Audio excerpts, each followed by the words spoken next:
Holds a Ph.D. in positive psychology, is the author of 21 books, and has been a hypnotherapist for 17 years. Today, we are going to explore trauma and stress recovery. Welcome, Dr. Evette. Thanks for joining me. Daniel, thank you so much for having me. I am thrilled to be here today and to dive into this extremely interesting topic. I mean, it can go in so many different ways. I look forward to seeing where it's going to take us. Well, who knows? It sounds like the world has taken you to some pretty cool places, as you were saying before, 43 different countries. As you've been out on the big road of the world traveling, what did you learn about yourself? That's such a great question. Believe it or not, I actually had a fear of change, big fear of change. And when I say fear of change, I mean changing location. And this fear started when we moved from Namibia, where I spent my best childhood years.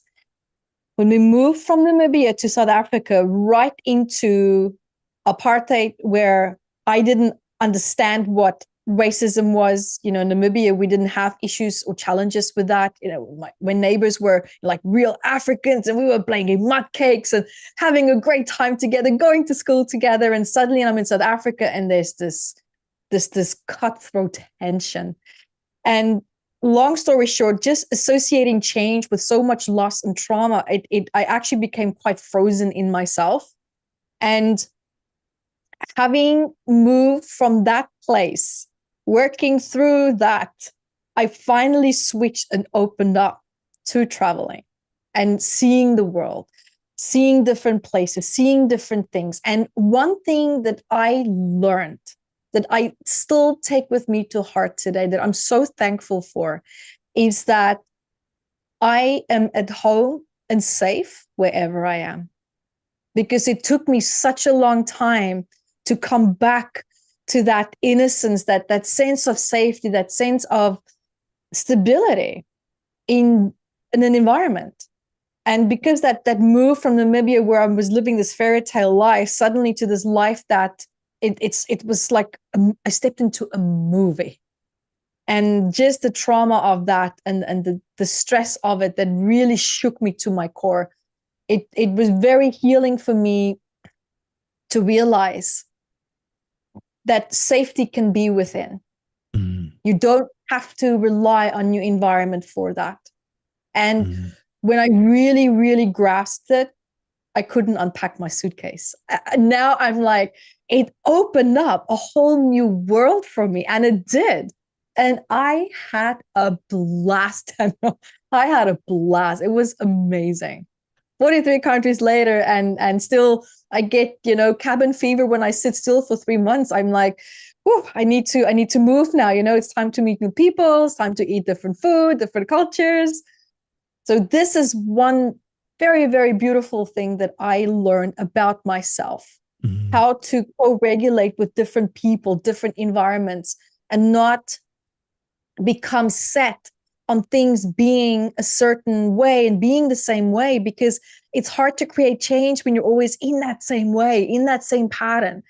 And this is where I learned, the more I embraced that, not only did I love change, I loved healing myself as well, because that requires what? Change. You need to have a good relationship with change if you're really going to change and heal your life. So for me, this had such a beautiful, how can I say, it just, one just led into the other, and it just created this beautiful new way for me to see the world and to find that safety within. And I put a lot of emphasis on safety because not just that the move was that traumatic. I was also the only child. And my father was a drug addict, self-medicated drug addict, and he was an alcoholic, and he was a clinically diagnosed sociopath.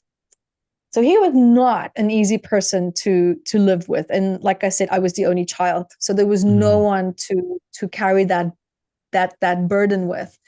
And to be in an environment where you constantly feel unsafe, and then being moved from an environment where outside of the house you created your safety, and then losing that into a place where it's unsafe in your house and it's unsafe outside of your house. It flipped my whole nervous system upside down.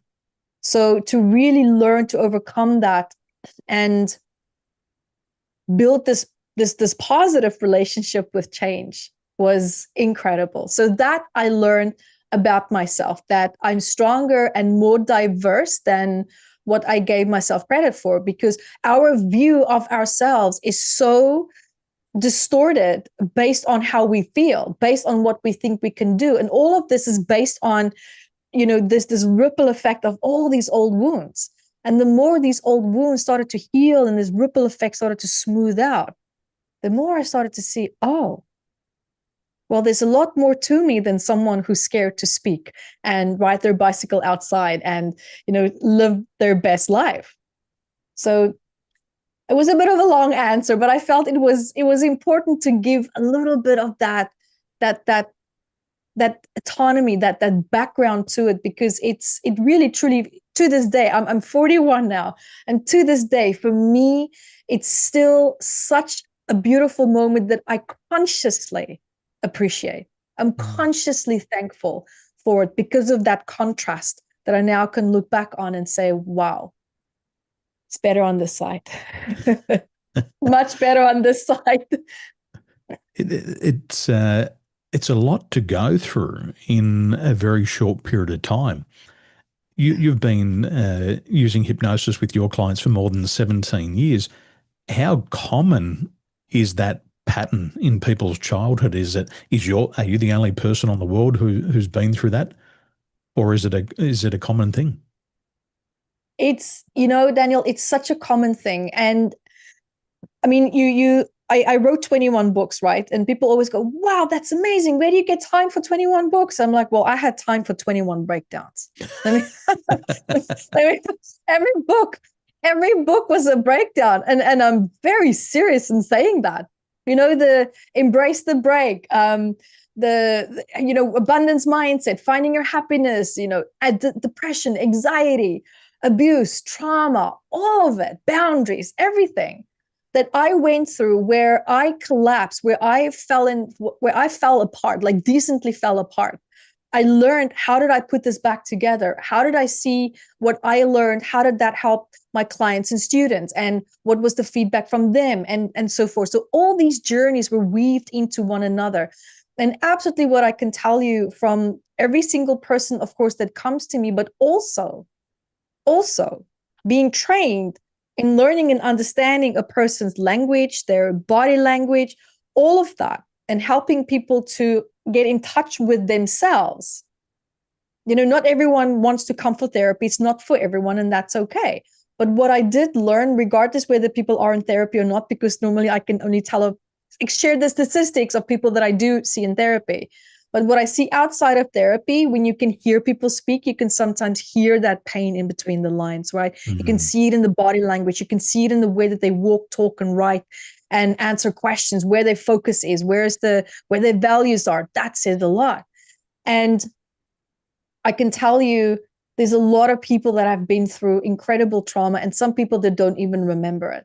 And that's the worst. That for me is the saddest, because there's people who you can see, they genuinely want to change their life, but they don't know how, and they don't know where to start because they have no idea what they're dealing with, right? Mm-hmm. It's like we just become stuck in the anxiety, and we're like, well, where's this coming from? I feel depression. Well, God, what started that, right? So it's these people as well that don't even know where to start.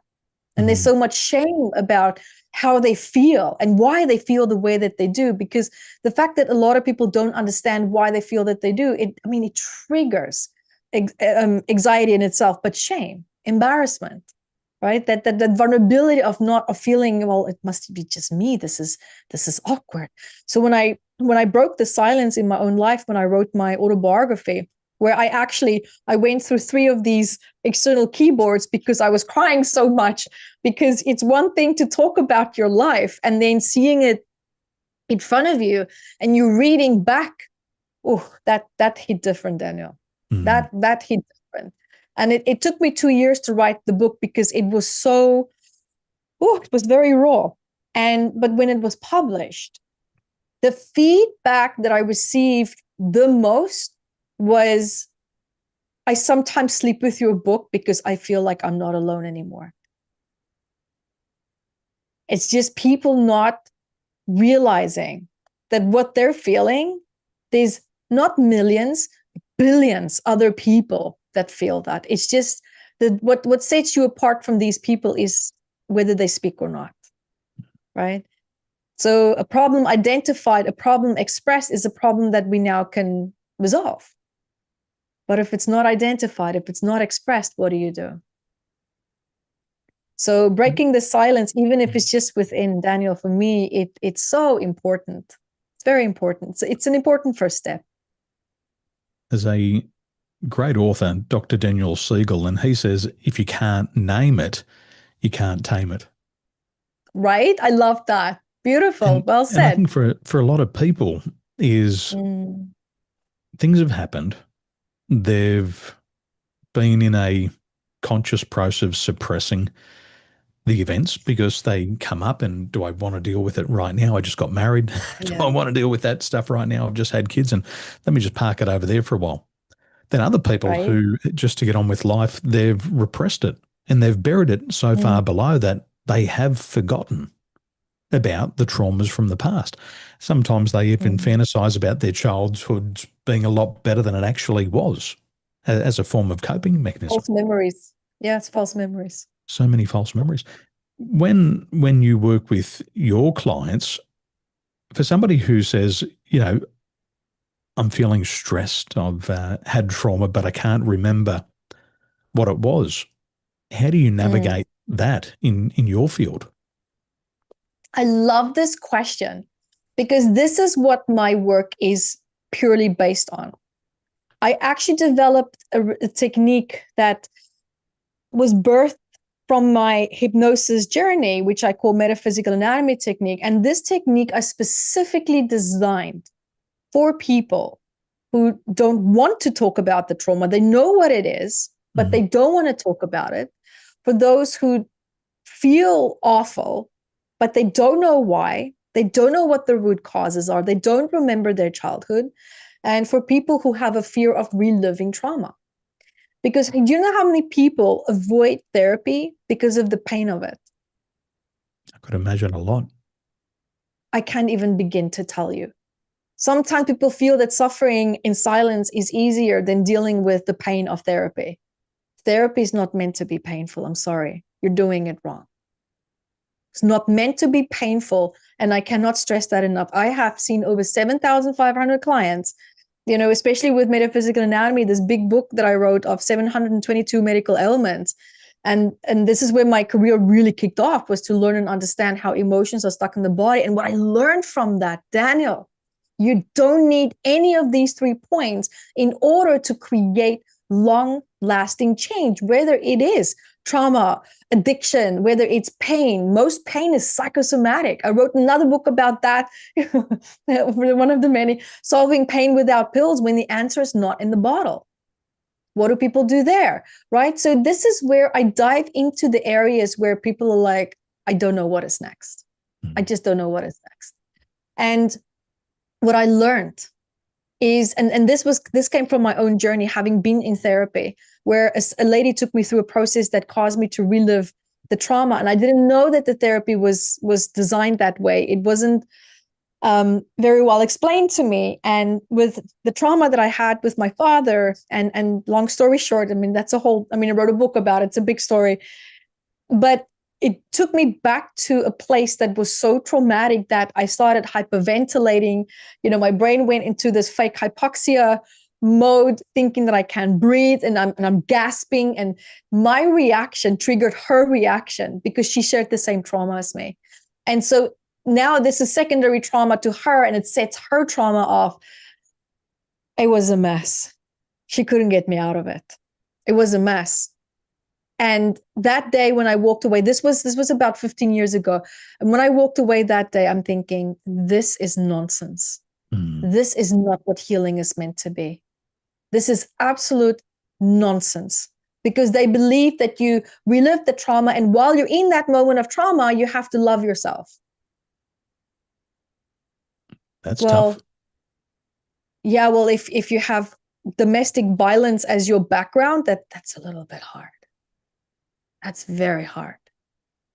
And so I made it my life mission to find a way to create this process that's safe, that's fun, that's lighthearted, which for me is really important. When I teach, when I speak, it's lighthearted, it's fun, even though we deal with the big stuff. Because people think, oh, well, this is trauma. Now we need to go into crying and it's screaming and it's this and it's that. Well, listen, if that's what you need, then I'll hold that space for you. But I'm going to tell you, you don't need it. It's not necessary, right? So it's all based on what you need. And so that would be my answer to that. It's just, it can be so graceful, because the challenge is when you expect something to be painful, in what state is your body now? It's bracing itself. You're bracing yourself for pain. You are rigid. You're going to fight and flight.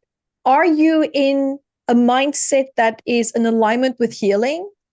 No, you're not. So now you're in a session, you expect pain to be there because of your prior associations with it. And you're wondering why you're not getting a breakthrough. Your nervous system is not going to heal if you don't feel safe. So what you need to do is, number one, do therapy on the fact that you're scared of therapy. But I know it sounds funny, but this is where my clients have had the greatest breakthroughs. You need to get that subconscious rigidity out and then rebuild your relationship with change. Why? Well, I'm sorry. You are not going to heal if you cannot embrace change, because change is the gateway to healing, to getting to the other side. You can't heal if you cannot appreciate and allow change to take place, period. Forget it. Pack up shop and let go and stay as you are if you refuse to accept change. It's part of the package and it's part of the process. And thirdly, you have to befriend your emotions. Because good God, if you cannot, how are you going to listen to what needs to happen? How are you going to listen to what your body needs? How are you going to listen to what your needs are just on a daily basis? Your emotions are the GPS of your soul. This is what teaches you and shows you whether you're happy or sad, right? Emotions is what led us to evolution. Emotions drove people to a state of crisis or to a pain point where they finally created a change to get out of that pain point. And because of these little stress factors that we experience because of emotions, we are where we are today. If we were happy all the time, we would not have evolved to this point. God, where would we be, Daniel? I don't know.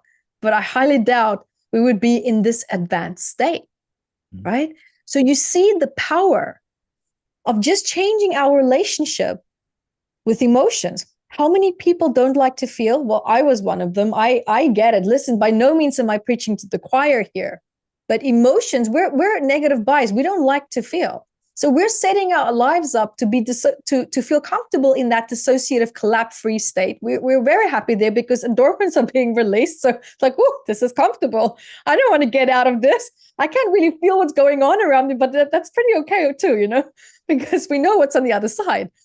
And we always expect the worst. We're very pessimistic. We don't trust.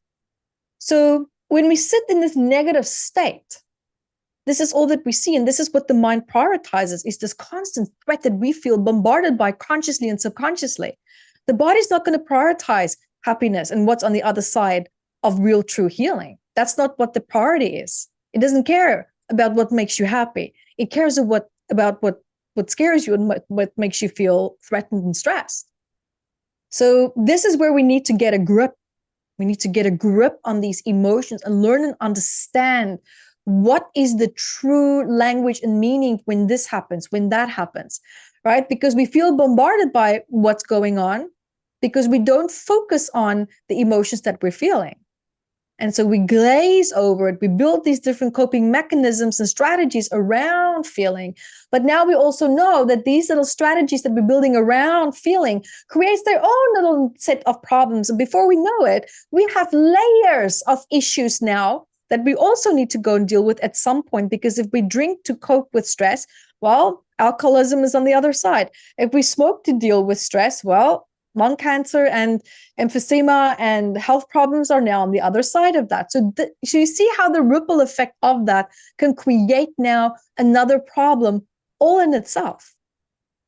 So before we know it, we're not just breaking down the actual root of the trauma and how it makes us feel, but it's an ecosystem collapse. It's a lifestyle overhaul. And people don't welcome that because stress, anxiety regulates the nervous system. Happiness and peace doesn't feel safe. That's why a lot of people sabotage things just as that anticipation. When is the other shoe going to drop? When are things going to go wrong? When is it going to come? I know it's going to come. When is it going to come? So what do? They sabotage it to break the pain of anticipation. Right? That person's going to leave me. That person's going to leave me. No, we're going to behave in a way that's going to make them leave us now, or we'll just end the relationship because we know that they're going to leave us. Poof, see, it didn't work. I told you this relationship's not going to work. There they go. And then we actually caused it subconsciously. It's a fascinating. It's a big topic. It's a big topic. There was something that passed us by, and I want to backtrack. You said psychosomatic illness.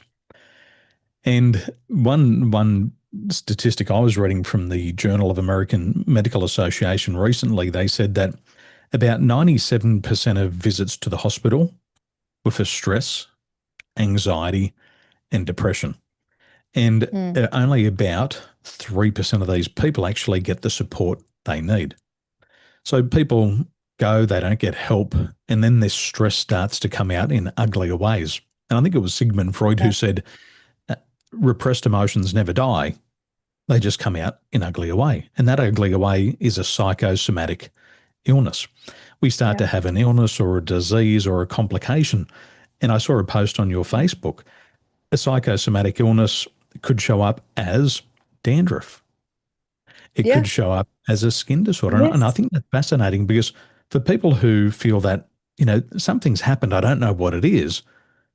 I don't know what it is. It wasn't yesterday, it wasn't last week, but whatever happened years ago, so painful I can't remember. But now it's coming out physically in the body. Can you talk to us about psychosomatic illnesses? Because I think this is just the most fascinating topic.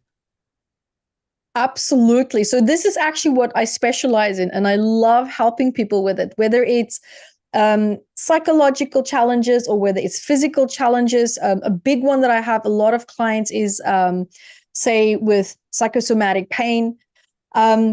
So just let me start with a few examples just to make it more relatable, and then we'll take it from there. Have you ever had a day where you were really stressed and then you have a headache? You have no underlying medical cause, you know that. Or if you did go to the doctor and say, no, it's just stress related, you're fine. Well, no, I'm not fine. I'm in pain. This hurts. It's so painful that I can't focus on what I need to do. We've all experienced headaches. That's stress. That right there is stress. And that stress is normally related to feeling in conflict with your environment. There's something happening that you feel that you cannot change and you have to go along with it. This is normally what a headache does.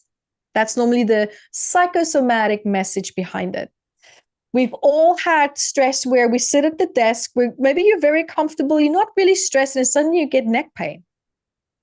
You're not sitting in a bad position, but suddenly you just get neck pain. We've all had that.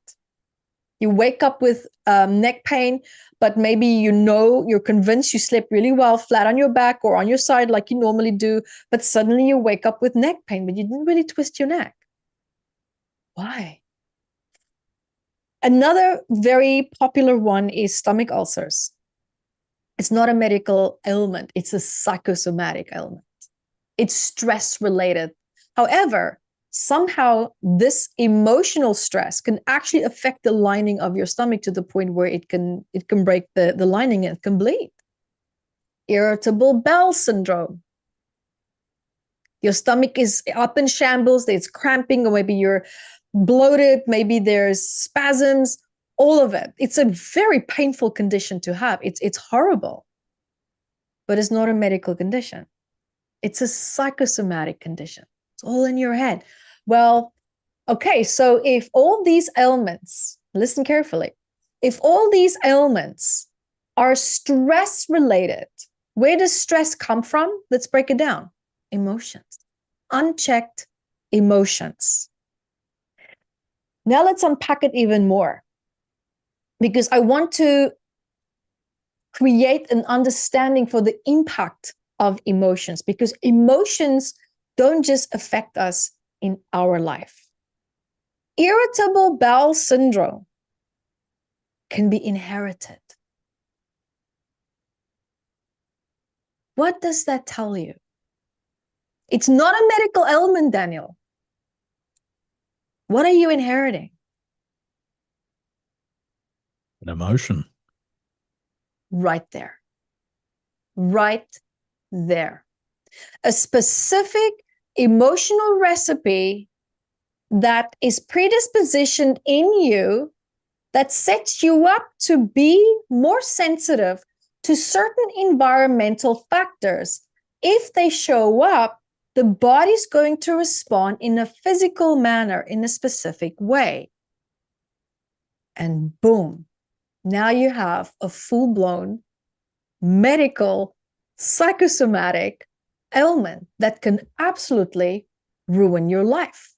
Anyone that has IBS will confirm that. It's life-altering in a very bad way. So now I'm going to park that right there. So as I was working with people, and just, with these thousands of people while I was writing Metaphysical Anatomy, which is exactly what that is. It's about the psychosomatic impact and emotions that impact ailments, if not possibly causing some of them. I mean, I don't know. In my opinion, from what I have seen, there's more emotions caused by emotional stress than what we would like to admit. And let me tell you why.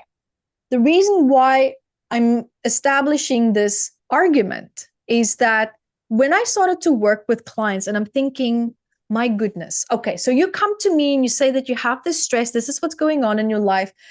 So how do you want me to help you? Well, I heard that, you've helped some people with, stress that has certain elements, and, you worked on emotions and stuff, and then things got better for them. And I thought, oh, okay, let's try. Never promising anything, because I don't know either. The body can be very complex. We all know that. And I started to notice every ailment has a specific type of emotional trauma and pattern connected to it that we all experience when you have a specific ailment. And I noticed this by pure chance when I was working with clients and students across the world, traveling to these 43 countries where I have been to, and noticing, wow, I just worked with Jane, who has a stomach ulcer in Canada, and with John, that has a stomach ulcer in New Zealand. And I'm looking at the same issues leading up to the stomach ulcer. Oh, isn't that cool? I didn't think anything of it. Let's just continue. Okay. So now working with this person, that person. And the more I started to see similarities, and I started to put the case studies. I remember I was putting the case studies all on the table. I'm like, something is going on. Now in my head, I'm thinking, oh my God, is there soul contracts between these people? I mean, is there some kind of spiritual explanation for it? Because, from a pure psychological perspective, I'm thinking, this is incredible. What does that mean? What that means from my perspective, my professional opinion, from the people that I've worked with and the results that we have achieved, I feel very strongly inclined to lean towards saying every ailment really truly has a specific collective emotional trauma pattern associated with it, whether it's in your life or whether you have a sensitivity that you inherited from your ancestry. You are an expression of your ancestors, period. You are scared of snakes inherently because of your ancestors. That data is coming from somewhere. It wasn't just poof there, with the magic wand, like the stork, dropping you as a baby at the front door of your parents. That's not really how you were conceived, right?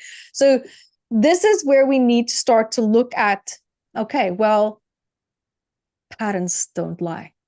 They don't lie, right? How do you argue patterns that's consistently the same? And so the more I start to work and I'm, documenting all this, and then I sat there one day and I'm thinking, you know what? What if these are all the patterns from all these different elements and these different people that I'm working with? It's the same. What will happen if we work on it with the intention to see, will it bring relief to the element? What do you think happened when we did that? They might have got healthy really fast. Consistent relief. Legally speaking, I'm not saying more, but consistent relief.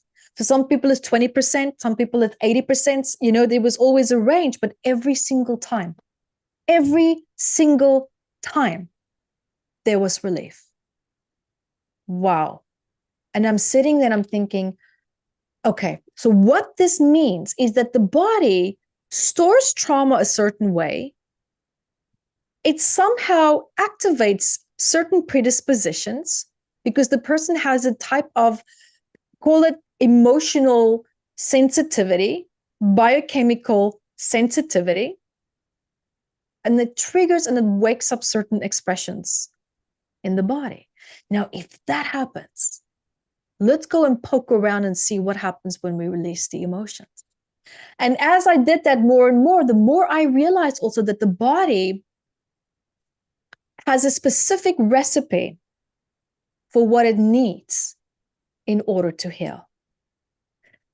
And after a lot of trial and error, we have become so close now to really, truly nailing down that algorithm, that blueprint, how the body stores trauma, but also, most importantly for me, what's needed to restore your human potential. And this is where and how my journey in psychosomatics started.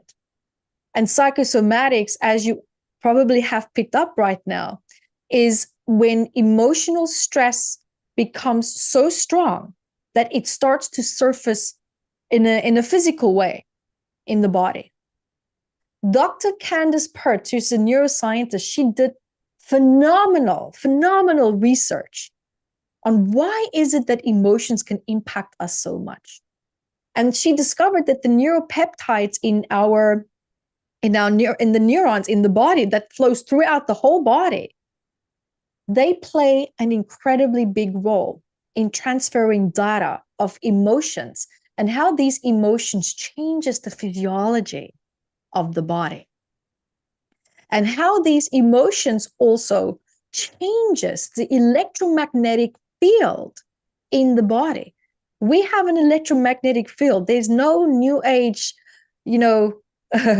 attachment to this at all. This is a well-known fact. It's generated in the mind, the heart, the gut, throughout the spine, it's throughout the whole body, but the most concentrated places is the head, the heart, the gut, the heart being the strongest, then the head, then the gut, and the spine.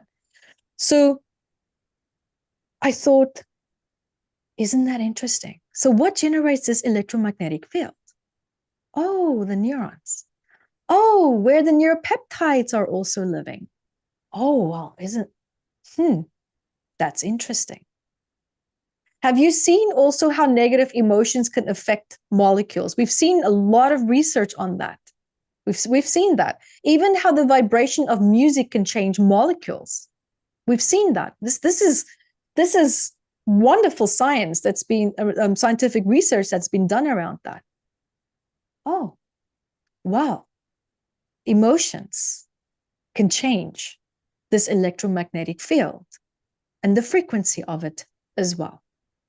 And if you energize that too much, what do you think is going to happen? Consciously or subconsciously, these negative emotions is going to start to affect this electrical field. That electricity is needed between the nerves to pass information from the brain to the body and the vagus nerve and back and forth. It's needed. It's one of the, not the only, but one of the core foundational forms of communication throughout the body. And here comes negative emotions. What if they are able to disrupt this electrical flow? What if they can disrupt this electrical flow that is going between organs, different parts of the body? And now different parts of the body cannot communicate to one another properly. Well, what do you think can happen now? Something is going to malfunction at some point, right? It's, imagine a town. There's thunder, it's raining, and lights are on. The town is your body. The lights is your electromagnetic field, your electricity. And suddenly there comes a thunderstrike, bam, and it hits the house. And 4 houses around it goes out. Well, it's electricity in the house. Why would it go out? There's an incongruency in the amount and the intensity of that strike. It creates a disruption in the natural harmonious electromagnetic field or electrical flow. It creates a disruption. The body can handle disruptions, but what it cannot handle is long-term disruptions. Everything in life has a threshold, right? Everything, even nature. That threshold, it applies to your electrical field as well. It applies to the cells communicating with one another as well. Now, lo and behold, what's really interesting is when we start to work on the stress that could potentially be hindering certain communication points in the body, back pain as an example. Okay, well, let's go see what emotion could be stuck or lodged or disrupting this flow in the back. Wow, I feel really angry at my boss because, I did such a great job at this project and they didn't even say thank you. I feel underappreciated and unsupported and I work so hard. Okay, great. Let's go release that stress. Why is it that in most cases, not all, but in most cases, there's relief in the back? How does that work? So this is where it gets really, really interesting because it restores the communication in the body again. That stress that was held there is now released. And in the absence of it, the body can do what?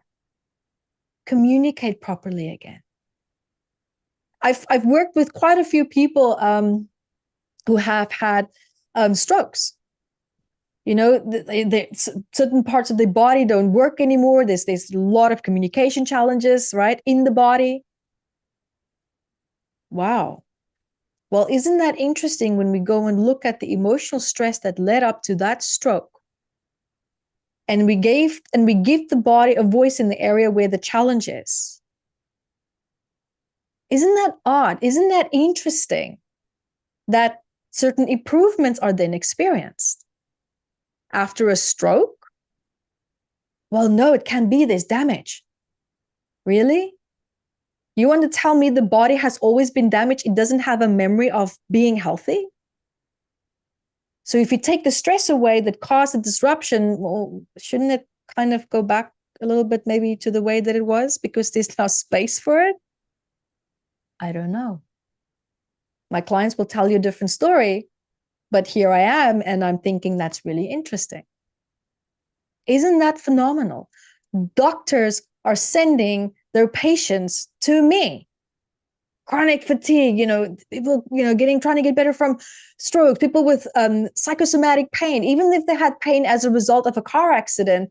And they go, oh, no, but this is damage, that's damage. Of course, they're going to have pain. Yeah, I don't know about that. The tissue is healed, but somehow there's still pain. And they say, yeah, but it's that lock freeze response from the car accident. Okay, great. Well, let's release that. Every time there's improvement. But psychosomatic pain, whether it's from an injury or what, regardless of the cause of it, if that pain is ongoing and it becomes chronic, Daniel, believe me or not, do you know what the underlying message is every single time? Suppressed anger. Suppressed anger. It's not safe to be angry. I'm not allowed to be angry. People pleasers, people who always put other people's needs above theirs, they struggle. They struggle with suppressed anger because it was never allowed. So they're always stuck in that fight freeze response, always locked in the middle between a rock and a hard place. And that's a lot. So the area where the pain is, here's where it now gets really interesting. The area where the pain is, it's going to tell you exactly what they're angry about. Isn't that amazing? With heightened accuracy every single time. Every single time. That's why pain is a pain in the butt to get rid of, because it has a complex narrative to it, a little bit. But like anything else, it has an algorithm as to how it got there, and it has an algorithm as to how it wants to be released. So this is in a really nice, rounded, I hope in a well-explained summary to answer your question about psychosomatics and the joy, the power, the agony of it, the frustration of it, all of it. But for me personally, the body always has a message. It doesn't malfunction because it feels like it. Your body is designed to keep you alive and for you to live your best life. It has no business in pushing you into the ground or for you to fail your purpose or your goals. It has no business or intention in doing that. It goes against the design of the body. So when the body malfunctions, it's because there's something that we're not paying attention to, and the body doesn't have the resources to deal with it, and it needs you to step in. Number two, it could be something that's passed down from your ancestry. The DNA lineage is designed to evolve and to grow and to stay alive. That's evolution. There's no benefit in just passing on problems for the sake of passing it down. It passes down problems because solution wasn't found in the previous DNA lineage. And what does the DNA lineage want to do? It wants to become stronger.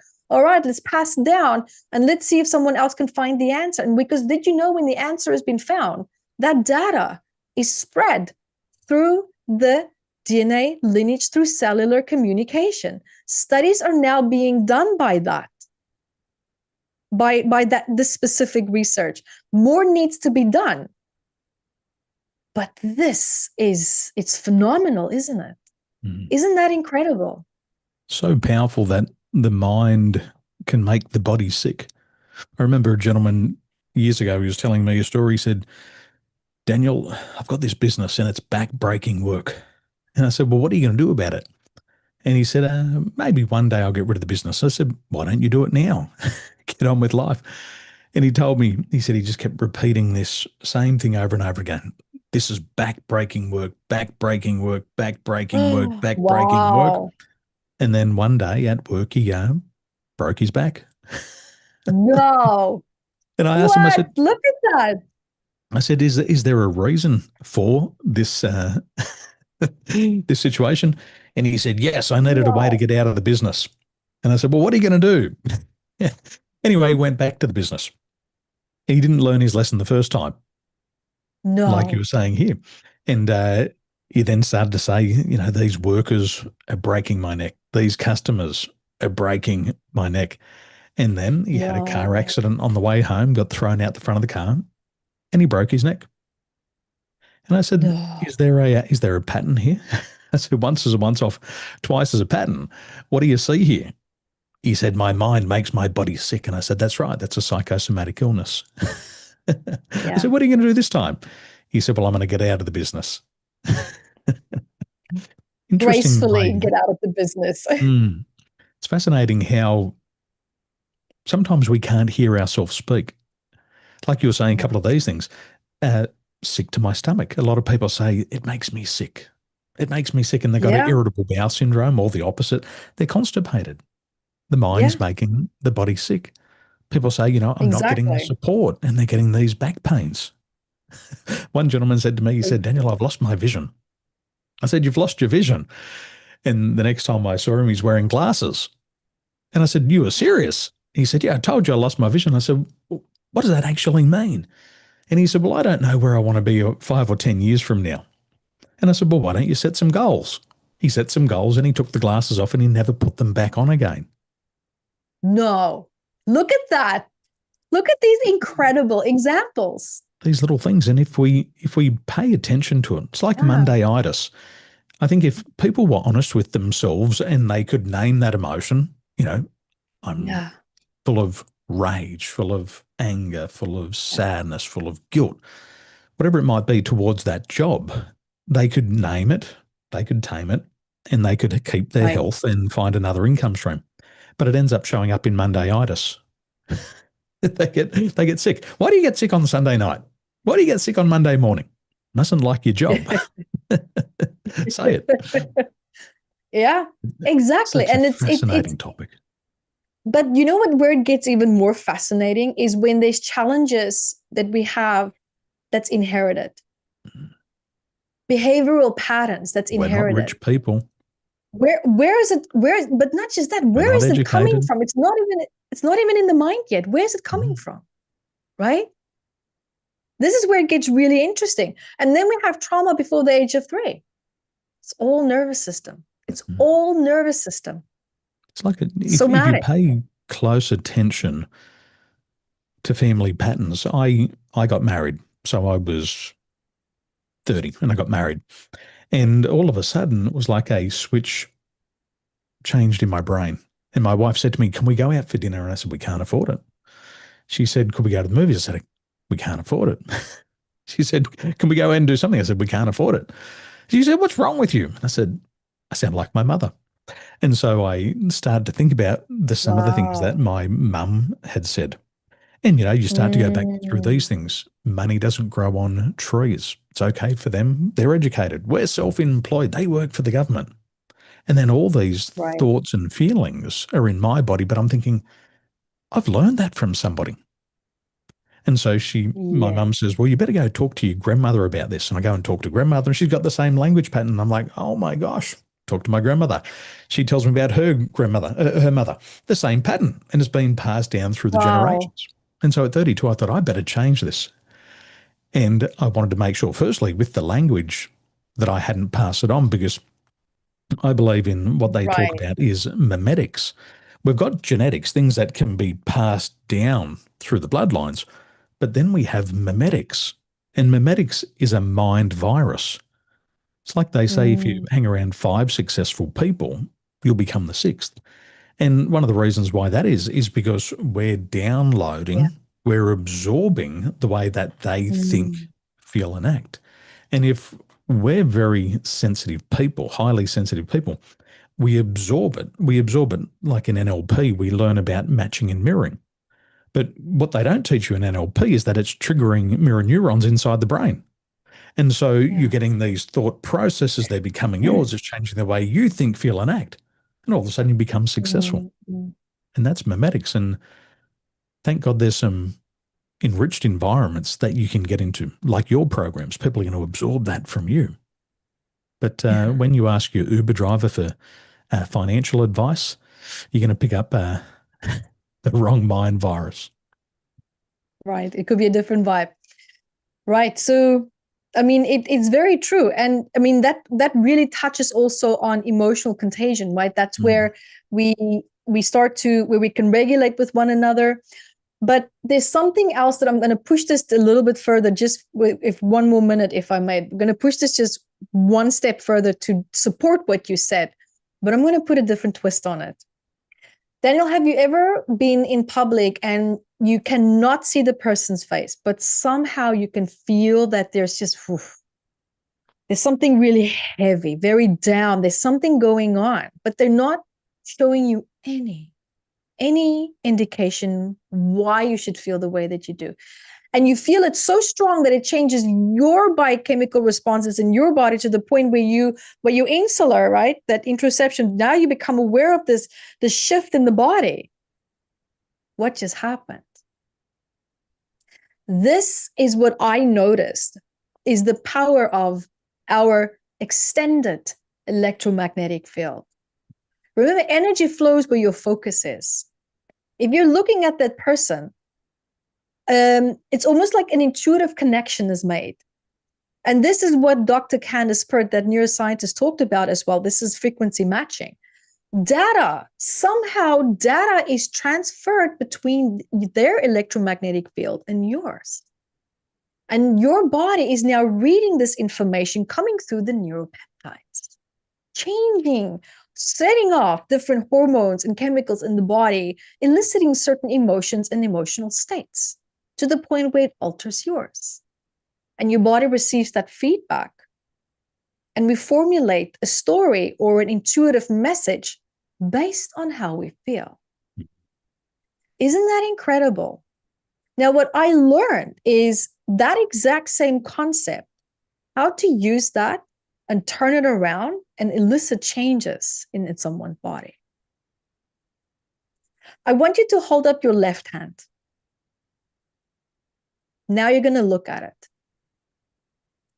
And you're going to stare at the palm of your hand right here. You're going to, and everyone else who's with us, you're going to stare at the palm of your hand right here. And we're going to take now a minute or so, just stare at it.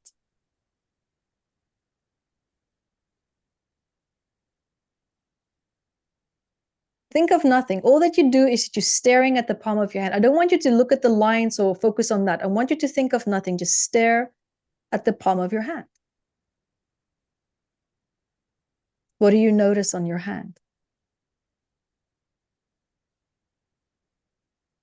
I'm not noticing the lines. Very good student. Some people say they feel there's maybe like a buzz, there's a tingling, something feels different on the palm of their hand before they started staring at it. Do you notice any sensations in the palm of your hand? I have sensations on the back of the knuckles. Yes. On the back of your knuckles. Okay, so there it's for you, it's there. Okay, great. So it's on the back of your knuckles, but there's sensations. You might not be able to describe what it is, but some people say it's a very faint buzz or tingling or something is going on, but the longer you stare at it, the stronger it becomes. Now I would like you to put your hand down. I want you to bring your full focus and awareness to the front of your head. And let's all close our eyes. Bring your full focus and awareness to the front part of your head.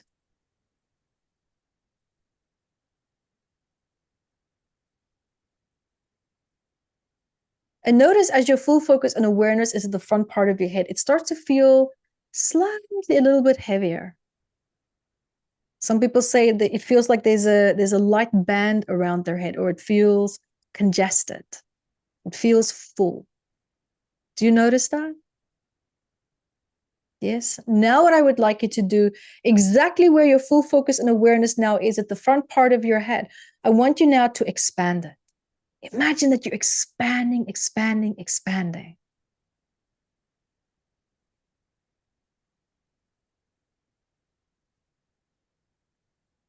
Do you notice the lightness in space now? Beautiful, Daniel, come back. What just happened? You know what I kept thinking about? Tell me. My hairline was receding further. As the forehead got bigger, the hairline went further back. You're too funny. You know what just happened? This is the power of showing you where your focus is, your intention and energy flows. You saw how it activated your hand. It activated the electromagnetic field in your hand. That same focus, literally, you created a physiological shift all by yourself in your head. I didn't explain to you what to do, how it works, how the connection, blah, blah, blah, nothing. It's just something that we are all born with. We have a lot of hidden gifts. Now, this exact same concept that I just explained to you, imagine now using that with positive intentions for healing on someone else, maybe in a specific area in their body where they feel stress or where there's pain. That same space that you created here, you can do that for someone else. When you learn how to really truly use the capacity of your ability to manipulate the electromagnetic field. Isn't that incredible? This is not new age stuff. This is pure base science. A lot of doctors, I have research papers that I wrote on specifically just this. This is not a new phenomena. It's just a phenomena that is not spoken of a lot. Isn't that incredible? It is incredible. And it is a science. And back in the early 1900s, there was books published on mental therapeutics and remote healing. Really? I went down the rabbit hole. I was like, oh my gosh, this is real. And there was book after book after book. It's called Mental Therapeutics. And remote healing was being done in the 1900s from the other side of the planet, healing people. And if we can heal others, why not heal ourselves? Why not be a little bit greedy? Heal ourselves first. Exactly. And this whole year, I placed a lot of focus on self-healing for actually my students, telling them it's time to become your own healing practitioner. Learn how to help yourself, because this is the fastest, best way that you're going to regain your sense of self, your identity, your confidence, your resilience. Because whenever you have a crisis, you know you can help yourself. And then when you have time later, maybe go see a therapist or go get, more expertise or help you need. But to feel that confidence that you can help yourself out of any situation, I don't know about you, but that's empowering. What are your thoughts on this topic? There's an old saying that says you can't give what you don't have. What if someone becomes a therapist, and what if they become a coach? They want to become a healer, but they haven't healed themselves first. Can they still effectively help others, or does it impact their ability? Because I know that you mentioned before, when you talked about your trauma, the person that you were working with, it activated their trauma. Now they got a secondary trauma and they're pulling you down further. You've come to heal, but now it's been activated in them. What are your thoughts on somebody's ability to coach or heal somebody when they haven't healed themselves? This is a really great question, and it's quite a sensitive topic as well, but one that's very much needed to be discussed. For me, when I started, and I can only speak of myself, for me, when I started my journey, I addressed my issues first. And to this day, I have a mentor. To this day. Because my mental health is my priority, because when I'm doing well, my clients will do well. And I have no shame in saying that I have a mentor and someone that I can go to when I need to let it out or to speak to. Because in my personal opinion, every person who's helping someone should have someone that they can go to. Because no one is above pain. No one is above stress. No one. I don't care how good you think you are. No one is above that. And this is not a luxury. It is a necessity. If you are in mental health and you work with someone else's mental health, you have the responsibility to keep yours in check. Because people's trauma and stress will affect you at some point. This comes forward as compassion fatigue, adrenal burnout, starting to feel depressed, anxious, down, starting to hate your job. I need to change my career. Well, maybe you don't need to change your career. You just need to offload. You need to offload. And when I started to help people, I only helped the people specifically with issues that I myself felt confident in. I never went outside of that. And that was clearly communicated, because this is where I felt I can confidently stand strong in this and help you. But that, I haven't experienced it myself, or I haven't had training in that, or I haven't fully helped enough people to say that I can see a solid algorithm how to get you out of it. This for me is really important. There's no shame in acknowledging limitations. No one is perfect. I am not. I have my limitations as well. What sets me apart from someone else maybe is that I know what they are. And for me, it's not a limitation. It's just an area that maybe I should not go and poke around in that area because I don't have the proper training. And there's other people who are specialized in it. I'm going to send them to that person because I know they're going to get the best help. My ego doesn't need to go dive nose in there first and try to experiment. People are not an experiment, right? People come to you to be helped. So my that wife would says in be my, Chinese, she said, they're not your white rats and not your lab rats. that is so true, isn't it? That is so true. And the people, and listen, let me tell you, there are clinical, or not clinical trials, but there are, for example, like experiential trials that I would do. And then the work would be done for free. And you communicate with people, you sign a contract. This is an experiment, and we're experimenting. This is the first phase. This is what we've accomplished. This is what we want to do. This is hopefully going to be the outcome. Here's the things that can go wrong. So people need to walk into situations with their eyes wide open, right? This is clarity, and honesty is really important in that. You see, so if there's something that I'm not good at and I want to explore, then I'm going to tell you that, right? So you know and understand what you can expect from that. So I think expectations needs to be laid out very clearly. I was at the hospital having my annual health checkups. So you spend 6 hours at the hospital. They poke and prod and take photos and all of this. And then you sit down with the doctor and they have their white coat on and they have their clipboard. So I sat Yeah. there and the doctor went through and he ticked off all these things and it got to my weight. And he said, okay, let's talk about weight. And then he started to shuffle in his chair. He couldn't get comfortable in his chair. He fixed his tie, the buttons Oh on his shirt no. that had popped open near his belly.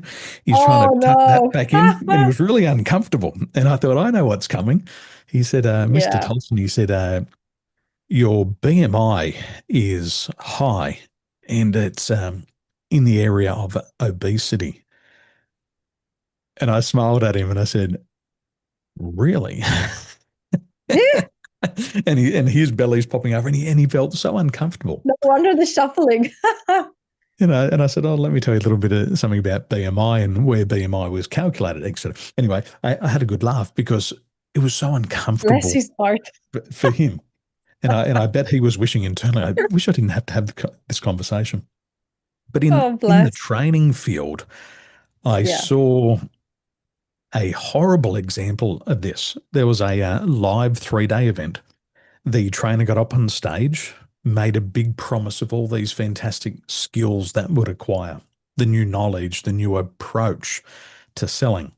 And every day he just left a little bit of burley, a little bit of bait in the water. I've got some big Mm. news. I've got some big news coming. I've got something really exciting coming. So the speakers come out. Everybody's feeling good. We've got new knowledge, got new skills. The seminar comes to a close. Everybody's sharing their learnings. And then he says, let me share this big announcement. And everybody's bracing positively for this big announcement. And he said, I've decided to close down my business because sales are bad.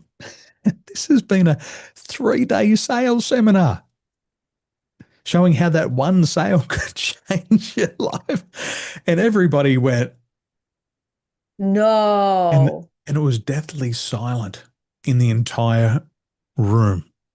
And you could hear people's self-talk of what they were saying. You could feel the emotion. And then the leader starts to cry and say how challenging sales is and how tough business is. And that was his big bait.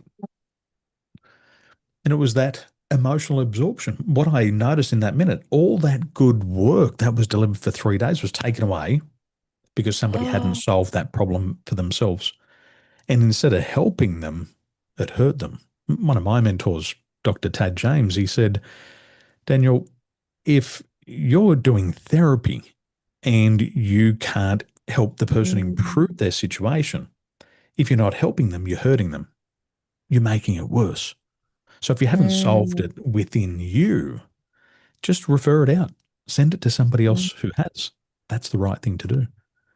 And I Mm. see a lot of coaches today, they don't have the depth. Like your depth of knowledge is phenomenal. The case studies, the years of history in the field, and also doing the therapeutic work on yourself. You've written the book. You can't be Mm. any more vulnerable than that. It's out in the open. I got nothing to hide. Yeah, yeah. Yeah. These people who haven't solved it in themselves, and I'm not saying that you've got to be perfect. We don't have to have all areas of our life sorted out, but as coaches, because there's Yeah. that energetic exchange, is we're going to make sure that our energy Mm. in that area is at least balanced and heading in the right direction. If you're Yeah. coaching people on money, you don't have to be a trillionaire, you don't have to be a billionaire, you don't have to be a millionaire, but at least you've Right. got to have your own affairs in order. And I think that's really important for people. But that's honestly, that's very important, because I always believe you can only raise a person to the potential that you can see in yourself, right? One question before we go. What's your thought on having an AI therapist, an AI coach, somebody who Oh, the you one that type to can in a tell you how machine to with commit suicide. this Because that's exact what one? happened just recently. That's what just happened recently. Yep. AI therapists explained in perfect detail to a teenager how to commit suicide, and he did. AI has no concept or understanding what is intuitively happening to you. What they can do is work based on prediction.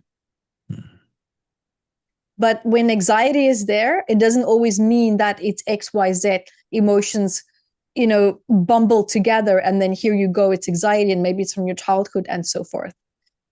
Something that AI doesn't have is, number one, intuition, empathy, real, true human empathy, meaning with the ability to feel physiological changes and shifts and to feel compassion, which in my opinion is deeply needed to understand someone else. And sometimes most people feel best when they have a compassionate witness. And a compassionate witness can be someone that just sits there with you in silence, that can just hold space. Have you ever stood in front of someone, Daniel, and you just felt held by that person and they didn't say anything? AI can't do that. AI cannot understand and read or feel or sense physiological shifts and changes in your body and support you based on that. Can we put sensors on? Absolutely. But it's never going to come from a perspective of real lived experiences and someone that can help. AI can be used as maybe an assistant in the sense where I have these issues. What would you suggest I work on first? Maybe it can help you build a mental health plan. I would use it for very basic things such as that. Oh, write a gratitude journal with a focus on helping me to feel maybe happier in my life, or to feel more thankful for my husband or wife. Brilliant. Great. In that assistant manner, yes. But we will always need human connection. AI cannot take that out of us. It's a biological need that we have. We need it. We cannot co-regulate with AI. You fall in love with the things that it says and the endorphins that's being released as a result. There's no co-regulation. Co-regulation can happen with a stranger that you're seeing standing across the street. I'm not alone. There's someone there. And there's communication with electromagnetic fields. We don't have that with AI. So I have a lot of reservations about it, to be really honest with you. I mean, I've played with it just to see what my potential clients could be looking at. And it's very concerning for me.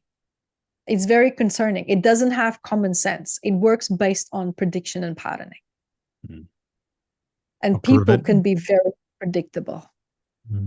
Dr. Evette,